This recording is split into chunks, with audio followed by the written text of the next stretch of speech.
All right, so today we're taking a deep dive into the Fourth Decade Journal, a whole collection of articles, really fascinating stuff, all about JFK assassination research. Oh, yeah, some really in-depth research. Mhm. And, it is a mystery, isn't it? A lot of things just don't add up. We're going to be looking at some really interesting aspects of it. Yeah, we're going to be talking about J. Edgar Hoover, that paper bag, and we'll even look into the theory about an Oswald imposter. Definitely some fascinating stuff. Okay, so let's start with J. Edgar Hoover. Obviously, he was the director of the FBI, so not surprising that he was involved. But these articles point out that he zeroed in on Oswald very quickly. Like, immediately. Yeah. The memos, they're from November 22nd, so the day of the assassination. They show that just an hour after Oswald was arrested, Hoover told Robert F. Kennedy, the Attorney General at the time, he said, "We've got the man." An hour. I mean, is that even possible? How could they have known anything for sure at that point? Well, yeah, that's what's so strange about it. It's been debated for years, why he was in such a rush to judgment. Right, right. Some people think he felt pressure to solve the case quickly, reassure the public, I guess. Maybe he thought it would make the country look weak during the Cold War if they didn't have answers right away. Interesting. Yeah. And he seemed really determined to take over the investigation from the Secret Service, too. Yeah, you can see that in the memos, too. Yeah, he's like making decisions and jumping to conclusions, even though it doesn't seem like all the facts were in. There's even a memo where he's like, find out where Oswald got his fried chicken. It's a small detail, but you're right. It shows how intensely he was focused on Oswald from the very beginning. Yeah, like why was Oswald the main focus right away? That's odd. Definitely raises some questions. Okay, let's talk about that paper bag. Yeah. The one that supposedly held the rifle. Oh, yeah? The Warren Commission, they decided that Oswald made this bag so he could sneak the gun into the Texas school book depository. Right. But these articles, they suggest something else entirely. Okay, what do they say? Well, there's evidence that the rifle was already wrapped up. Really? Yeah, in paper. Yeah. And then was put inside a blanket Mm. when it was brought to Dallas. And Ruth Payne, she was a friend of Marina Oswald, Oswald's wife. Right. She and Marina both said the rifle was bundled up like that. So, okay, if it was already wrapped and hidden, why would he need a bag at all? Exactly. That's the big question. Did someone plant the bag to make Oswald look guilty? Or is there some other explanation we haven't even thought of? It just shows you how important it is to really look at all the evidence. Right. Even something small, like a paper bag, Yeah, it can completely change how you understand the whole story. it's true. One small thing can shift everything. And speaking of changing things up, these articles talk about how there were multiple witnesses who saw Oswald in Alice, Texas, Dallas, Texas. in early October, like weeks before the assassination. And he was looking for jobs there. Not just passing through. Nope, like actively looking for work. And there's that detail about one witness who saw Oswald cashing a check at a bank owned by, well, George Parr. George Parr, yeah. Very powerful guy in Texas politics. And he was close with Lyndon Johnson. Oh, yeah. Very close. He actually helped Johnson win that really controversial Senate election back in '48. The one with all the voter fraud accusations? Yep, that's the one. So having Oswald maybe connected to him, it's interesting. This is where it starts to feel like a conspiracy theory movie, you know? Could Oswald's trip to Alice be tied to any of those Lyndon Johnson assassination theories? It's a good question. I mean, we're not saying there's a definite link or anything, but the timing and the people involved, it's definitely a little suspicious. A little suspicious, yeah. But get this. The articles say that while Oswald was supposedly in Alice, Texas, someone else who was using his name was applying for jobs in Dallas. And he used Ruth Payne's address and phone number on the applications. Yeah. Some researchers think this imposter, that he was the same guy who's at the Cuban embassy in Mexico City, the one who is demanding a visa to go to Cuba. Wait, so two Oswalds? Potentially, yeah. It's kind of hard to believe. I know, right? And here's what's really weird. The Cuban embassy officials, they said that this Oswald, he had blonde hair and was smaller than the real Oswald. So was this imposter working with Oswald, like part of some big plan? Or was he just trying to throw everyone off? It's a mystery. It's been puzzling people for decades. The whole imposter thing just makes the JFK assassination even more complicated. Okay, so we've all seen the photos, right? The babushka lady filming the assassination with the headscarf. Oh, yeah, right. Well, there's this woman named Beverly Oliver, and she claims to be that lady. And her story's pretty detailed. She says she filmed the assassination and that she knew several people connected to the case. Like Jack Ruby. Yeah, the guy who shot Oswald. She even says that she gave her film to the FBI like right after the assassination, but they never gave it back. Imagine if they still had that film, what it might show. It could be huge. I know, right? Okay, so I know some people have said that the babushka lady in the photos, she looks heavier than Beverly Oliver was back then. Yeah, I've heard that. But Oliver says her weight went up and down, and she has pictures that show the babushka lady's little toe, and it looks just like hers. Wow, that's a very specific detail. I know, right? It's hard to ignore. We might never know for sure if she was the babushka lady or not, but she just adds another layer of intrigue to the whole JFK assassination. That she does. Yeah. So many theories about the JFK assassination. It's really incredible. And it seems like there's always something new to discover. Yeah, and the medical evidence is one of the most debated parts of the whole case. That's right. And these articles really dive into it. They talk about the injuries to President Kennedy and Governor Connolly, since he was in the car, too. Yeah, and one of the big things people argue about is that single bullet theory. Mm. The idea that one bullet hit both men. Yeah. It's hard to believe the path that bullet would have to take. I mean, it sounds like something out of a movie, right? Zigzagging through the air, hitting two people multiple times. Exactly. It doesn't even make sense, like physics-wise. Yeah. And there's an article here. It mentions that bullet that supposedly hit them both. It was found on a stretcher at the hospital, Parkland Hospital.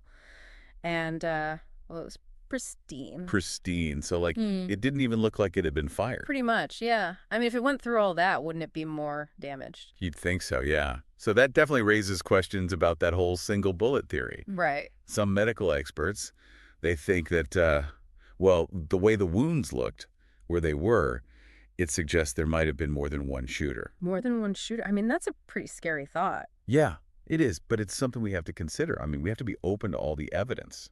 Yeah, you're right. We can't just ignore something because it doesn't fit the official story.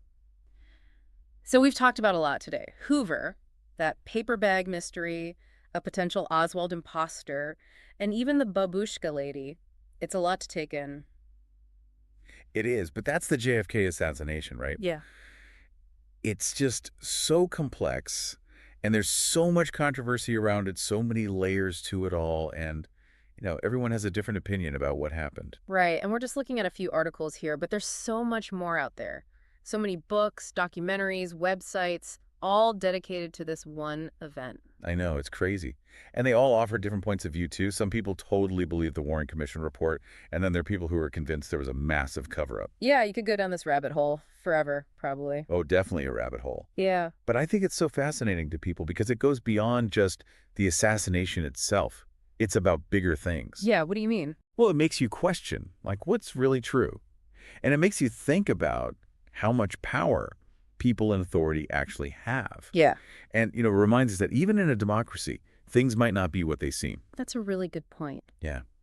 And for our listener, what stood out to you so far? What's been the most intriguing part of this deep dive, or the most confusing, or maybe even the most disturbing? Yeah, think about what we've talked about. Do some of your own research, maybe.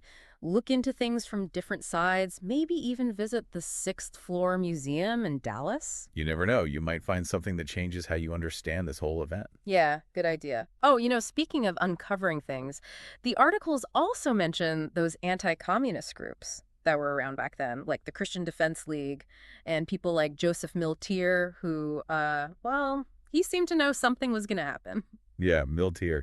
He's a really interesting character. Kind of scary, too. Yeah, why? Well, he had connections to, white supremacist groups and those Cuban exiles who were against Castro. Mm-hmm. And get this, just a few weeks before the assassination, he was recorded talking about Kennedy's death. He even said there would be a flurry of shots that would kill the president. A flurry of shots. I mean, he was right, wasn't he? Yeah, kind of creepy how specific he was. Yeah. Makes you wonder, what did he know? Wow. And who was he connected to? Hmm.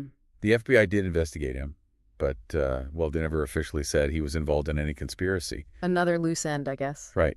It just keeps the whole mystery alive. And it shows how, things were back then, the Cold War, all that anti-communist stuff. Yeah. It was a really intense time. And I think it maybe created a space where extremism and violence could flourish. Like a pressure cooker, everything just ready to explode. Exactly. And the JFK assassination, maybe that was part of that whole volatile atmosphere. So we've looked at so much today, Hoover, that paper bag mystery, a potential Oswald imposter, even the babushka lady. Yeah. It seems like the JFK assassination is never ending. So many twists and turns. Will it ever really be solved? Maybe not, but I think trying to find the truth is important. Every new piece of information, every new viewpoint, it helps us get a little closer to understanding what might have happened in Dallas. Yeah, that's true. It's a good reminder that history isn't set in stone. We're always reinterpreting it, reevaluating it, as we find new evidence and our understanding of the past changes. Right. And that's maybe the most important thing to take away from our deep dive today. The JFK assassination, it's not just some event in the past, it's a puzzle. And it makes us think critically, question what we think we know, and never give up on searching for the truth. I think you're right. Yeah, so to our listener, what will you take away from this? What questions do you still have? What will you look into next? There are so many resources out there, books, documentaries, archives, online forums, everything. So go for it. Dive in, explore, and maybe you'll find something that shines a new light on this mystery. The search for truth is a journey. It's not a destination. You know, it's just amazing to me how much new research and theories are still coming out about the JFK assassination, even after all these years. Yeah, it really shows you how much this event still affects people and how many unanswered questions there are. These articles we've been going through, they give you a little peek into the world of these researchers who are so dedicated to figuring it all out. I know, it's pretty inspiring. One thing that really got me thinking was the discussion about how the assassination changed America, like how it impacted society and culture. Oh, absolutely. I mean, it Yeah. was like this huge loss of innocence for a lot of Americans, right? That sense of security that people had, it was shattered, Yeah. and it led to a lot of distrust in the government.